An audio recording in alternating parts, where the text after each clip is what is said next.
کیا لاہور میں دفن بی بی پاک دامنہ حضرت علی کی بیٹی ہیں؟ حرم امام رضا بی بی پاک دامن کے لیے کیا کہتے ہیں؟ آئیے ہم جانتے ہیں۔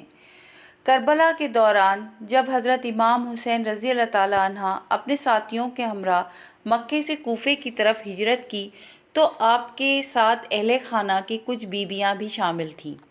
یہ بیویاں سفر میں آپ کے ساتھ رہیں اور کربلا کی زمین پر انہوں نے امام حسین کا بھرپور ساتھ دیا۔ 9 محرم کو حضرت امام حسین نے ان میں سے 6 بیویوں کو حکم دیا کہ آپ کربلا کی زمین کو چھوڑ کر ہندوستان کی طرف ہجرت کر جائیں۔ بیویوں نے عرض کیا کہ ہم آپ کو ایسے حالات میں چھوڑ کر کیسے جا سکتی ہیں؟ حضرت امام حسین نے فرمایا کہ میں مجبور ہوں، کیونکہ مجھے یہ حکم حضرت علی کرم اللہ وجہہ کی طرف سے موصول ہوا ہے، لہٰذا بہتر ہے کہ آپ کربلا کی زمین چھوڑ کر ہندوستان چلی جائیں۔ آج کی اس ویڈیو میں ہم کربلا سے ہجرت کر کے آنے والی ان بیویوں کا ذکر کریں گے۔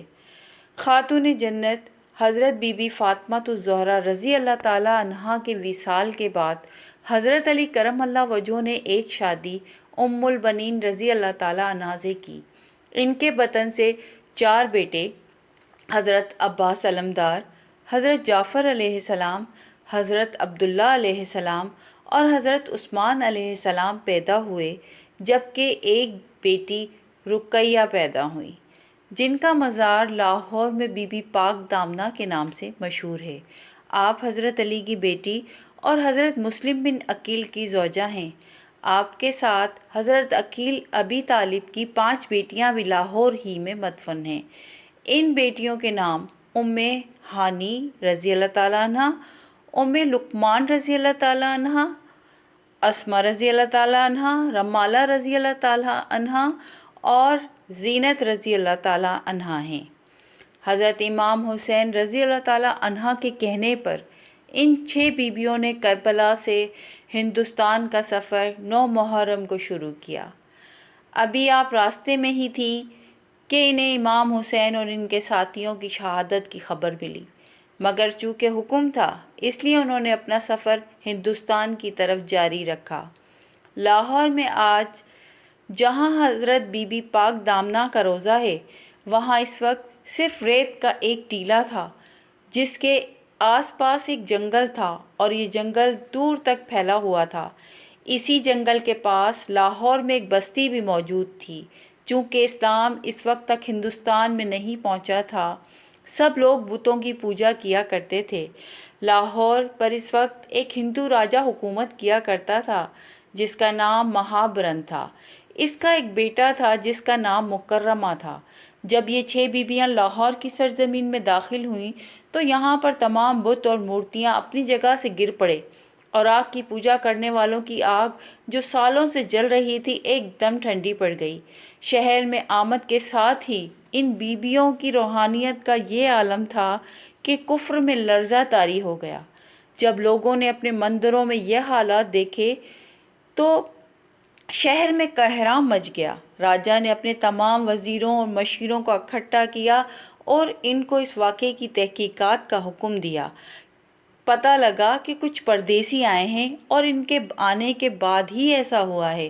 چنانچہ بادشاہ نے اپنے وزیروں اور سپاہیوں کے ساتھ اپنے بیٹے کو بھیجا اور حکم دیا کہ ان پردیسیوں کو دربار میں پیش کیا جائے۔ جب سپاہی ان کو پکڑنے گئے تو انہوں نے دیکھا کہ یہ 6 عورتیں ہیں جو کہ چادروں سے اپنے منہ کو چھپائے ہوئے ہیں۔ ان بیویوں میں سے ایک نے راجہ کے بیٹے سے بات کی، ہم خدا کے بندے ہیں اور اس کے رسول اکرم صلی اللہ علیہ وسلم کی آل سے ہمارا تعلق ہے۔ کربلا میں ہماری جنگ ہوئی تھی اور ہم بے وطن ہو کر ہجرت کر کے یہاں پر آئے ہیں۔ ہمارا ارادہ کسی کو ستانے کا نہیں، بلکہ ہم تو صرف پناہ لینے کے لیے آئے ہیں۔ اگر تم لوگوں کو یہ منظور نہیں تو ہم واپس چلے جاتے ہیں۔ بادشاہ کا بیٹا ان تمام باتوں سے بہت ہمدردی محسوس کرنے لگا، مگر وہ بادشاہ کے حکم کے آگے مجبور تھا۔ اس نے کہا، بادشاہ نے آپ کو محل میں بلوایا ہے، اگر آپ خود نہیں جائیں گی تو ہم مجبور ہو کر آپ کو زبردستی لے جائیں گے۔ حضرت رقیہ رضی اللہ تعالیٰ عنہا نے پھر سے وہی حکم سنا تو آپ غصے میں آ گئیں۔ آپ نے غصے بھری نگاہ سے راجا کو دیکھا، جس کی تاب نہ لا کر وہ وہیں پر بے ہوش ہو گیا۔ جب ہوش میں آیا تو بہت رویا اور بی بی رقیہ کے قدموں میں آ کے معافی مانگنے لگا۔ یہ سارا واقعے کی خبر جب بادشاہ تک پہنچی تو وہ بہت خفا ہوا۔ اس بادشاہ کے حکم سے ہندوؤں نے مہم چلانے شروع کر دی، ان کو ہر طرح سے تنگ کرنے لگے۔ بیویوں نے تنگ آ کر بارگاہ الہی میں دعا کی کہ ہمارا پردہ رکھ لے اور ہمیں ان لوگوں سے بچا لے۔ پھر اس سے پہلے کہ شاہی سپاہی اور دوسرے ہندو آ کر ان بیویوں کو گرفتار کرتے کہ زمین پھٹی اور پاک دامن بیبیاں اس میں سما گئیں۔ ان کی قبروں کی نشاندہی کے طور پر اللہ تعالیٰ کے حکم سے ان کی چادروں کے کونے زمین سے باہر رہ گئے۔ بادشاہ کے بیٹے کنور نے جب یہ دیکھا تو وہ مسلمان ہو گیا اور ان بیبیوں کے قبریں بنا کر اس کی دیکھ بھال کرنے لگا۔ راجکمار کا اسلامی نام عبداللہ رکھا گیا، جو کہ بعد میں خاکی بابا کے نام سے مشہور ہوا۔